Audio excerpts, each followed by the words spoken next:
السلام عليكم ورحمة الله وبركاته. ازيكم؟ عاملين ايه؟ يا رب تكونوا بخير وعلى خير. النهارده ان شاء الله جاي لكم بوصفة جميلة جدا هتخلصك من احتقان الزور. ولكن عزيزي المشاهد، لو اول مرة بتزور القناة فضلا منك وليس امركم بالضغط والاشتراك وتفعيل علامة الجرس ليصلك كل جديد. لايك وشير للفيديو اذا عجبك. في الفترة الحالية من انتقلنا لموجة حر شديدة لموجة حر متوسطة لتعلى فجأة لرطوبة غير طبيعية بتمر بها معظم البلاد العربية. النهاردة ان شاء الله جايه لكم بوصفة جميلة جدا للناس اللي هي في الفترة دي عندها بلغم على الصدر، بتكح، عندها سعال مستمر، للناس اللي هي اتأثرت تأثير سلبي جدا في الفترة دي. كمان مش بس الأمراض دي بس اللي هيقدر يعالجها وصفة النهاردة، لأ، كل مشاكل البطن إن شاء الله، كل مشاكل الجهاز التنفسي، هنتكلم في كل واحدة بالتفصيل. بس ما نعمل وصفتنا الأول عشان ما نكونش بنطول عليكم الفيديو. كل اللي احنا محتاجينه النهاردة، محتاجين لبان ذكر كحاجة أساسية مع الوصفة بتاعتنا. ده البان ذكر، ده الاساسي، احنا هنحط ده جانبا عما نشرح. طب ازاي ان احنا نحضر اللبان الذكر بكل سهوله عشان احنا نقدر نستخدمه في وصفه النهارده؟ هناخد منه معلقه، هننقعها في كوبايه ميه، هنسيبها منقوعه قد ايه علشان تقدري تاخدي الفايده بتاعتها؟ هتسيبها منقوعه من بالليل للصبح. هتغطيها طبعا وهتفضلي سايباها من بالليل للصبح. انا هغطيها معاكم عشان ايه؟ نكون في الامان. بعد ما بتتنقع من بالليل للصبح دي بتكون النتيجة، دي بتكون النتيجة.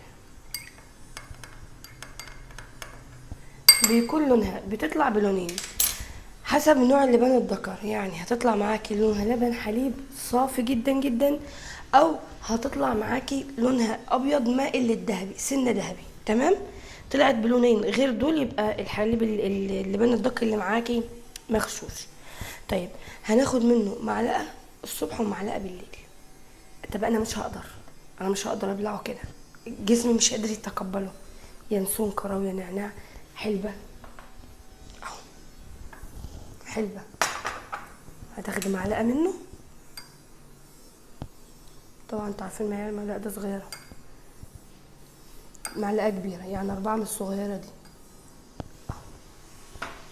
وهتدوبي في الحلبة اي مشروب عندك وهتشربيه. طيب وهي الحلبة مع اللبان الذكر هتقدر تخلصني من نزلات البرد، وهتقدر تخلصني من البلغم، وهتقدر تخلصني من السعال، وهتقدر تخلصني لو انا بشتكي من الرو. هتقدر، هتعالج ده وده وده وده. غير ان اللبان الذكر لوحده فوائده لا تحصى ولا تعد. وتعالوا معانا نسمع فوائد اللبان الذكر، ونسمع كمان فوائد الحلبة مع بعض، وازاي ان انت تقدر تستفادي بوصفة النهاردة. يلا بينا على هناك.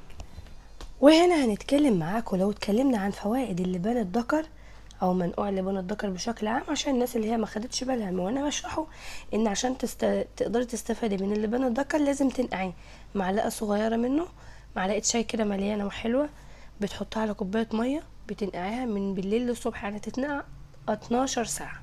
لو انت في الحر الشديد حطها في التلاجة تتنقع عادي. طب ايه هي الفوائد اللي ممكن تعود مننا؟ غير ان هو بيعالج لك نزلات البرد والبلغم والسعال وكمان مشكلات الربو، لا، بيعالج حاجات كتير جدا جدا بمجرد ما انت بتبلعي. اول حاجه انه مطهر للجهاز الهضمي من الجراثيم والبكتيريا، وده حاجه كلنا الوقت في ظل فيروس كورونا محتاجينها. المضمضة بمنقوع لبان الذكر بتقضي على رائحة الفم الكريهة. كمان بيعتبر مسكن قوي جدا للأسنان، وبيعالج التهابات اللثة. لو انت جبت منقوع لبان الذكر ودعكت بيه فروة الراس بتاعتك هيوقف لك تساقط الشعر وهيقوي البصيلات. كمان بيعالج المغص وبيهدئ تقلصات العضلات. لو انت كمان دلكت بشرتك بمنقوع لبان الذكر، وده انا عملتها وصفه قبل كده، هتقدري تتخلصي تماما من التجاعيد، الخطوط البيضاء، البثور. هتقدري تتخلصي من حب الشباب، بس بتستخدميه طبعا بشكل يومي. له قدرة جميلة جدا في علاج الإسهال، حتى الإسهال المزمن. كمان بيهدي آلام الطمس، الناس اللي هي بيجيلها ايام الحيض، الدوره الشهريه، وجع جامد ومغص جامد، ده كمان بيقدر يعالجك منه. بيقضي على انتفاخ البطن، بيخلصك من عسر الهضم. لو انت خدتي كمان بتقدري تتخلصي من الام المفاصل. شوفوا كل ده في السحر اللي اسمه اللبان الذكر. بيهدي الكحة، بيزيل البلغم، بيعالج التهاب الشعب الهوائية، بيعالج الربو. ليه قدرة كمان جميلة جدا على التقليل من هرمونات الشيخوخة، لان بقى بيديك هرمون الاستروجين، وده مهم، بيقضي هرمون مهم بيقضي على كمان الشيخوخة. وكمان تقدري تاخدي بطريقة معينة عشان من خلاله تعملي فقد للوزن وشد ترهلات الجسم. هتاخدي منه معلقة من لبان الذكر في ميه، وتحط عليهم ميه مغليه وترجهم، يعني عشان يبقى طبعا اللون ابيض زي ما قلت لك طريقه النقع. وبعد كده بتقدري ان انت تاخدي قبل كل وجبه منه، تشربي منه نص كوبايه صغيرين او معلقه كبيره وخلاص. ده لو انت هتفكري ان انت تاخدي. طب احنا استخدمنا النهارده كمان معانا ايه في الوصفه؟ استخدمنا معانا طبعا الحلبه. والحلبة طبعا من الأعشاب المشهورة جدا جدا، غنية بالفيتامينات وبالمعادن وبمضادات الأكسدة.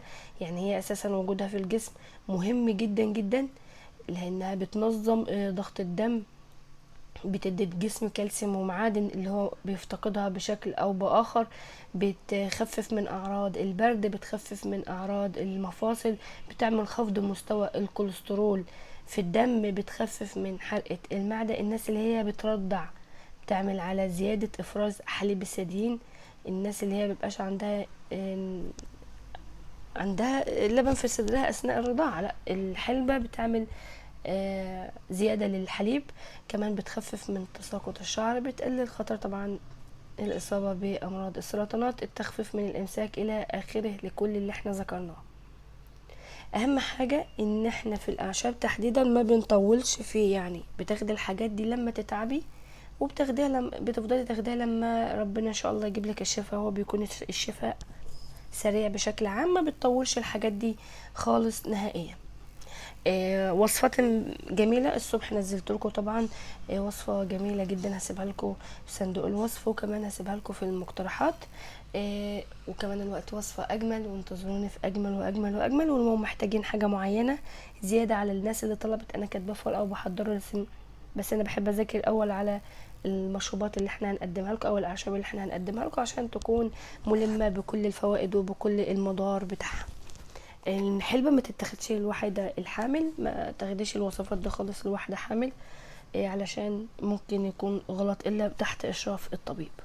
فيديو بسيط وسهل، يا رب ينال اعجابكم. ولو بيعجبكم وصفاتي بشكل عام ما تنسوش باللايك والشير والسبسكرايب. متابعينا الكرام، دمتم في حفظ الرحمن، والسلام عليكم ورحمة الله وبركاته.